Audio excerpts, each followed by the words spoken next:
কেন্দ্রীয় কর্মসূচির অংশ হিসেবে বিক্ষোভ মিছিল অনুষ্ঠিত হচ্ছে। আমরা জানি কোটা আন্দোলনকারীদের উপরে যে নৃশংস হত্যাকাণ্ড চালানো হয়েছে, আমরা তীব্র নিন্দা এবং প্রতিবাদ জানাই। আমরা চাই শেখ হাসিনা সরকার সেই কোটা আন্দোলনকারীর বিরুদ্ধে যে সমস্ত বক্তব্য দিয়েছে, এতে আমাদের ছাত্র জনতা আরো খুশি উঠেছে। অভিভাবকত্বের পরিচয় দেয়নি, বরং সে অভিভাবকহীনতার পরিচয় দিয়েছে। এই অবস্থায় সে রাষ্ট্র ক্ষমতায় থাকার অধিকার রাখতে পারে না।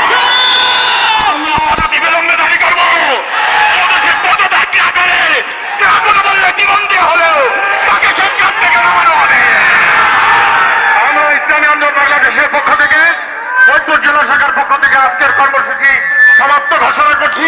প্রশাসন আমাদেরকে সহযোগিতা করেছেন, তাদেরকে ধন্যবাদ জানাই। সাংবাদিক ভাইদেরকে আজকের প্রোগ্রাম ফলো করার জন্য অনুরোধ করবো, তাদেরকে ধন্যবাদ জানাই। আমরা যারা এখানে উপস্থিত হয়েছি, আমরা সুশৃঙ্খলভাবে সকলের নিজ ঠিকানা ফিরে যাবো ইনশাআল্লাহ। ধন্যবাদ।